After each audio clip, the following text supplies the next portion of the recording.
Star news Marathi, नवे पाऊल नवी दिशा। विडा बस स्थानकाचा आमदारांकडून पंचनामा। पहा नेमकं काय घडलं। पॅराडाईज सिटी निसर्गरम्य वातावरणात आपल्या आनंददायी क्षणांना अधिक संस्मरणीय बनवण्यासाठी एक हक्काचं ठिकाण। प्री वेडिंग सेट्स, अस्सल चुलीवरचं जेवण, मातीच्या भांड्यातील वरवंटा पाट्यावरील अस्सल घरगुती मसाला ऑर्डरप्रमाणे, मुक्कामासाठी रूम्स, मोफत अंघोळीसाठी कडुलिंबाचे गरम पाणी, टेंटची खास सोय, डीजे पार्टी, गेट टुगेदर आणि कॉन्फरन्स हॉल, कौटुंबिक कार्यक्रमांसाठी भव्य आणि विस्तीर्ण लॉन, सुसज्ज हॉल। तर आजच आपले बुकिंग निश्चित करा। पत्ता पॅराडाईज सिटी, कळंबी, विटा।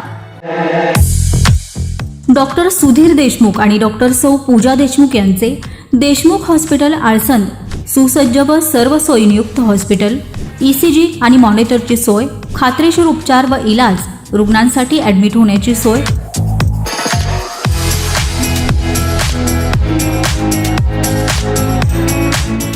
एक वेळ अवश्य भेट द्या आमच्या हॉस्पिटलला। आमचा पत्ता देशमुख हॉस्पिटल आळसंद, तालुका खानापूर, जिल्हा सांगली। सर्व जिल्हा परिषद सदस्या, सर्व पंचायत समितीच्या सदस्या आम्ही बसचा प्रवास करतोय आणि याचं सगळं श्रेय आमचे सन्माननीय आमदार साहेब सुहास भैया साहेब यांना जातं। कारण सगळ्या बसेस आणि या बसमधला फरक काय आहे तर आत्ता ज्या बसमध्ये आम्ही बसलोय ती बस म्हणजे हायटेक बस म्हणता येईल। याला सेन्सर कॅमेराज आहेत, त्यामुळे ॲक्सिडेंट्स टाळता येण्यासारखं आहे। आणि या दृष्टिकोनातून बघितलं तर संपूर्ण जे प्रवासी आहेत त्यांच्या सिक्युरिटीचा विषय जो आजपर्यंत ST महामंडळाला पडला होता तर आणि प्रामुख्याने विटा इथे जो प्रश्न होता तर ते सगळे प्रश्न आणि प्रवाशांची सिक्युरिटी हे भैयासाहेबांनी अगदी लक्षात ठेवून 5 बसेसचं नियोजन, नवीन बसेस आपल्या इथे आगारात आलेले आहेत। आणि आम्ही आज छान सगळ्यांनी त्या आमच्या सभापती मॅडम पण आहेत, खानापूर पंचायत समितीच्या आमच्या सदस्या पण सगळ्या आहेत। तर आम्ही सगळ्यांनी हा सुरक्षित प्रवास, आमचे बाबर दादा जे ड्रायव्हर आहेत त्यांच्यासोबत आम्ही हा सुरक्षित प्रवास केलेला आहे। आणि संपूर्ण प्रवाशांना इथून पुढचा प्रवास सुखकर हो आणि प्रत्येक प्रवासात आदरणीय सन्माननीय भैयासाहेबांची आठवण राहो एवढंच बोलते आणि थांबते। आज विट्या एसटी स्टँडवरती नवीन आलेल्या 5 बसेसचं उद्घाटन कार्यक्रम होता। कार्यक्रमासाठी सगळे आमचे पंचायत समिती, जिल्हा परिषद, नगरसेवक सगळे आमचे उपस्थित होते। काही आमचे सगळे ज्येष्ठ सहकारी उपस्थित होते।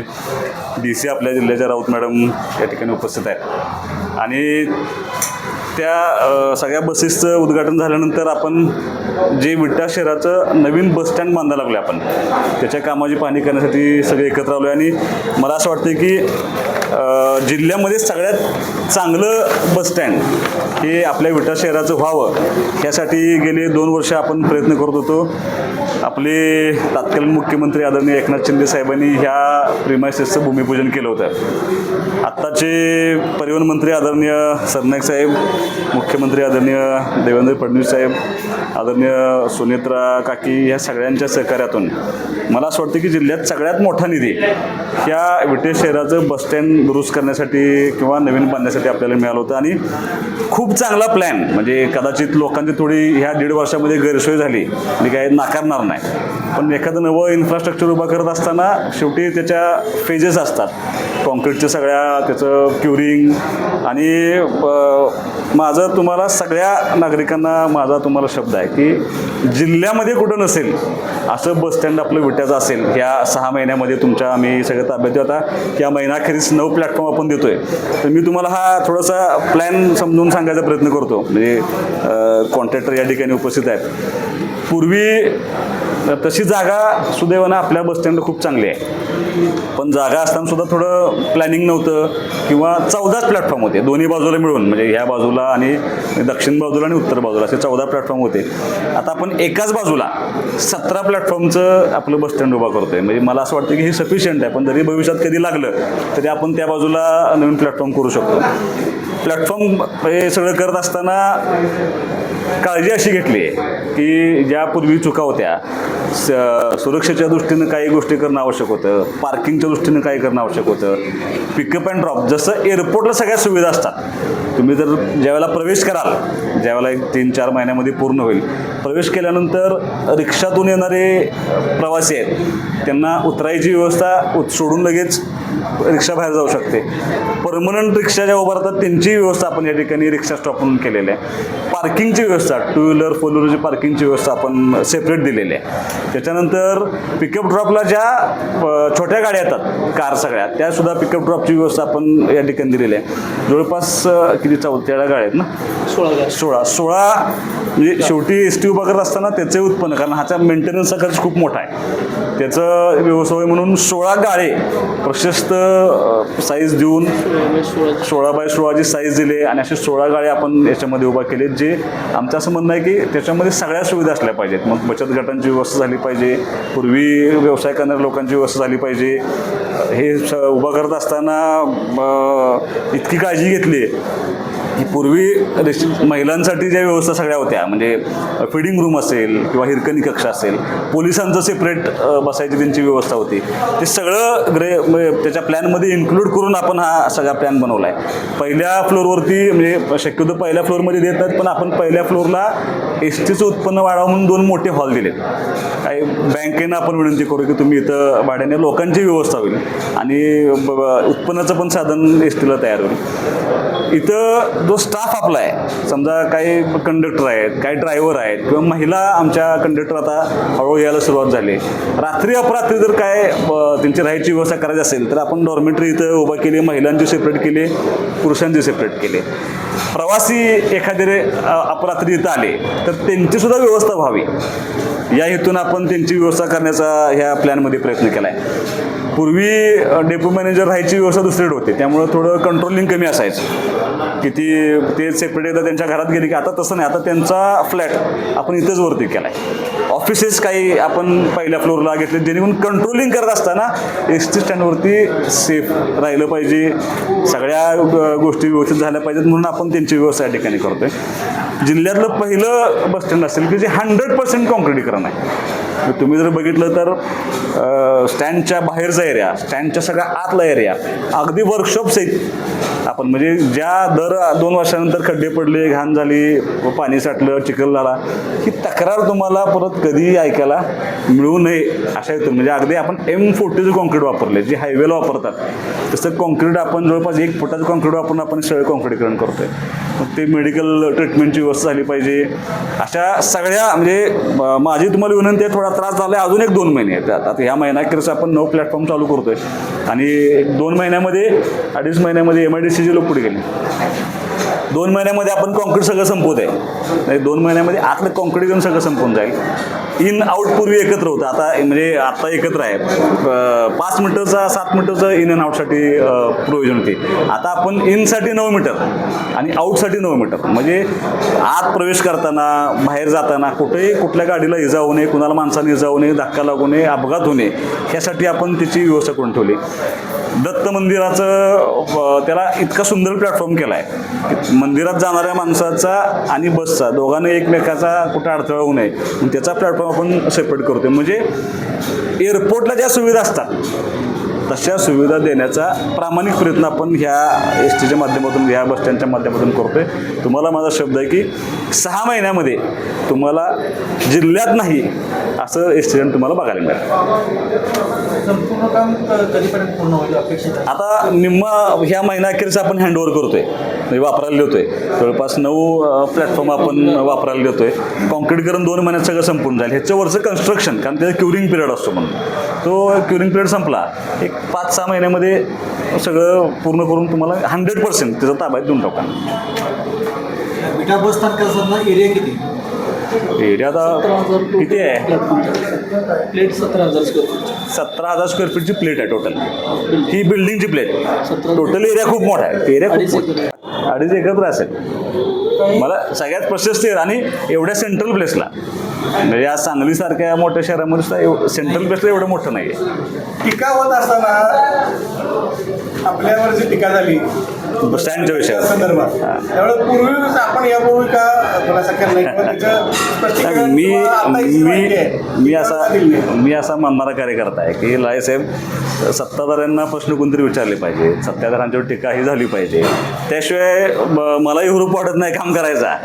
आणि त्याचं प्रत्युत्तर माझा उलटा प्रश्न आहे. आता टीका आरोप खोटे खरे हे का ठरवत असतो? ज्या दिवशी हे पूर्ण होईल, मी तुम्हाला सांगितलं की काही लोकांनी ते आता हे कुणीच सांगितलं नाही की ते वर डॉर्मेटरी केलेत, ऑफिस केलेत, रेसिडेन्शियल इथं केले, 16 गाळे केलेत, 2 हॉल केलेत, पिकअप ड्रॉप वेगळं केलं आहे, या जायची व्यवस्था वेगळी केली, टॉयलेट वेगळं केलं, सगळं इतकं सुंदर केले. हे सांगितलं नाही. फक्त काय सांगितलं की कारण नसतानाच. कारण नाही आहे का? प्रवाशांची राहायची व्यवस्था करणं हे कारण नाही. आमच्या स्टाफची रात्र दिवस काम करतात. समजा एखादा महिला कंडक्टर तुम्हाला म्हणतो रात्री अपरात्री आली, तिची व्यवस्था करणं म्हणजे वर करणं बरोबर नाही. तर मला असं वाटतं की चुकीच्या पद्धतीने सांगितलं. आता वाढवून टेंडर झालं, आता ज्याला मिळालं नाही त्याला राग आला असेल, त्यात काय माझा त्यात दोष नाही. मी काय टेंडर प्रक्रियेमध्ये नसतो. 21 पासून सुरुवात होती या सगळ्या कामांची, 2021 पासून. आणि 9 बिडर होते. असं नाही की एकटेच बिडर गेले आणि तिथे मिळालं असं झालं नाही. 9 बिडर होते. 24ला सगळं मान्यता झाली. त्याच DSRमध्ये काम चालू आहे. उलट नुकसान असं आहे की अजून पैसे मिळायला पाहिजे होते. मी प्रयत्न करणार, हे काय केली म्हणून काम माझं थांबणार नाही. आणि फक्त एवढंच नाही, तुम्ही खानापूरचं बसस्टँड बघून या. पूर्वीचे आमच्या खानापूर बसस्टँडची अवस्था, आज त्याचं 100% कॉन्क्रीटीकरण केलं, इतकी अस्वच्छता होती, ते काम पूर्ण केले. आटपाडीचं बसस्टँडचं पण काम चालू आहे. माझ्या मतदारसंघातल्या 3 बसस्टँडचं काम चालू आहे. मी फक्त विटा असं नाही, माझं प्लॅनिंग करून काम असतं. टीका टिप्पणी केली तरी आज तुम्हाला खात्री झाली की नाही ह्याच्यासारखं काम नाही. बरं, तुम्ही माझं मत आहे की आम्ही जो DPR तयार केला होता, मी तुम्हाला सहज फिरताना दाखवलं. कॉलमची साईज बघा. प्लॅन असा आहे की अजून 10 वर्षानंतर तरी कुठल्या एखाद्या आमदाराला वाटलं, मी असतो तर आनंदच आहे, पण समजा आणि कोण असलं त्याला वाटलं की इथं डेव्हलप व्हावं, तरी सुद्धा त्याची प्रोव्हिजन सुहासबाबा आत्तापर्यंत ठेवतो. इतकं सुंदर काम करायचा आपण प्रयत्न केला. बसच्या काही कर्मचाऱ्यांचे 2-2, 4-4 महिने पगार झालेला नाही, त्यांचं आंदोलन सुरू आहे, त्याबाबत काय नाही. आता तो गव्हर्नमेंटचा विषय, पण मला असं वाटतं की तसं होत नाही. पुढे मागं होत असेल, पुढे मागं जर झालं तरी खातं शिवसेनेकडे आहे. आणि सरनाईक साहेब, शिंदे साहेब आणि फडणवीस साहेब ह्या विषयावर फार सेन्सिटिव्ह आहे. प्लस मायनस होत असेल, कारण मुळात तुम्ही STचं तुम्ही राज्यातल्या देशातल्या इतर कुठल्याही राज्यांचं तुम्ही जर पब्लिक ट्रान्सपोर्ट बघितला तर तो नफ्यावरती चालतो. महाराष्ट्र ना नफा ना तोट्यावरती चालवतो. प्रॉफिट मिळवायचा प्रयत्न करत नाही. फक्त त्याचे एक्सपेन्सेस तिथंच संपले पाहिजेत एवढा प्रयत्न महाराष्ट्र गव्हर्नमेंटचा असतो. पुढे मागं होईल असेल पण पेमेंट होणार, त्याच्याबद्दल काय तक्रार येणार नाही. पण मी त्या भूमिका, त्यांची भावना मंत्री महोदयांपर्यंत पोहोचवतो. टेक्निकली हा माझा पार्ट आहे. आम्ही यात पूर्ण ताकदीने काम करतो. राज्यातलं पहिलं डिजिटल मुक्त शहर आहे, त्या अनुषंगाने तुमची सूचना होती. हां, माझी सूचना होती, कारण वस्तुस्थिती सांगायला पाहिजे असं मला वाटतं. काही वर्षापूर्वी एक IPS अधिकारी विट्यामध्ये आले होते. आम्ही त्यावेळेला विरोधी बाकावरती होतो आणि मुख्यमंत्री कार्यक्रमाला येणार होतो. आणि ते अधिकारी उतरले, नाव घेणं बरोबर नाही त्यांचं, ते आपल्या छत्रपती शिवाजी महाराज चौकात ते उतरले आणि खूप सारे डिजिटल पोस्टर लागले होते. आणि त्यांनी असं मत व्यक्त केलं होतं, आम्ही पण लांब बसून ऐकत होतो, की हा डिजिटल दहशतवाद आहे. ज्यांची पात्रता नाही, ज्यांची लायकी नाही, अशी माणसं फोटो लावतात आणि मी कोणतं आहे हे समाजावरती बिंबवण्याचा प्रयत्न करतात. आणि त्याच्यानंतर परत मग तो दहशतवाद तयार होतो त्या डिजिटल याच्यातनं. त्यामुळं आणि गेल्या 3-3.5-4 वर्षामध्ये त्या डिजिटल फ्लेक्सचं धोरण कुठे अवलंबलं गेलं नाही. जे नगरपालिकेचे जागा होत्या तिथं न लावता कुठेही आणि किती बोर्ड लावाय, म्हणजे खरं सांगू तुम्हाला मळमळल्यासारखं होत होतं. सुहास बाबाचा जरी डिजिटल बघितलं तरी मला मळमळतं, असं माझी परिस्थिती आहे. आणि मला असं वाटतं की काही त्याचा उपयोग नसतो. मला त्याची सगळी माहिती घेतली. नगरपालिकेचं उत्पन्न 1 लाख रुपये होतं फक्त त्यात. मग 1 लाखासाठी एवढं शहराचं विद्रुपीकरण करायचं आणि नको त्या लोकांचे पोस्टर त्यांनी काय तर सांगायचं की मी अमुक आहे, मी तमुक आहे, सुहास बाबर असा आहे, सुहास बाबर तसं आहे. काय गरज नाही. सुहास बाबर चांगला असेल तर माणसांना कळेल. त्यामुळं आम्ही असा निर्णय घेतला की सद्यस्थितीमध्ये पुढचं धोरण ठरत नाही तोपर्यंत डिजिटल फ्लेक्स लावायचे नाहीत. आणि ज्यावेळेला पुढचं धोरण ठरलं त्यावेळेला मी असं सांगितलं की काही जागा अशा आयडेंटिफाय करा की ज्याचा त्रास ह्या शहरातल्या सामान्य माणसांना ट्रॅफिकला होऊ नये. आणि युनिपोलर म्हणजे एकाच पोलवरती त्याचं स्ट्रक्चर असतं असे सुंदर डिजिटलचे काही झोन करा आणि त्या ठिकाणी परवानगी द्या. सध्या माझी नागरिकांना विनंती आहे की कुणीही डिजिटल पोस्टर लावू नये. थोडं शांतता शहरात हळूहळू निर्माण करूया. पोस्टर लावू नये अशी माझी विनंती. त्या शहराला गढूळ पाण्याचा पुरवठा झाला. आता मी त्याची माहिती घेतली सगळी तर ते फिल्ट्रेशन प्लॅन्ट आपला मुळात नदीमधनं सुद्धा पाणी प्रमाणापेक्षा जास्त कुठं राहिलं. फिल्ट्रेशन प्लॅन्ट बंद होता. आम्ही काही जबाबदारी नाकारणार नाही, स्वीकारणारी आम्ही माणसं आहे. फक्त मी प्रशासनाला प्रश्न असा विचारला होता की तिथं कोण अधिकारी होतं. कारण ठीक आहे फिल्ट्रेशनपर्यंत गढूळ पाणी येणं अपेक्षित आहे. त्याच्यानंतर जर गढूळ असेल तर सोडायलाच नाही पाहिजे होतं. एखाद्या दिवस पाणी नाही मिळालं तरी चाललं असतं. चुकीच्या पद्धतीनं काम करणाऱ्या लोकांनी कारवाई करा म्हणून सांगितलं हे चांगलं नाही. कारण आपण आरोग्याशी खेळू नये.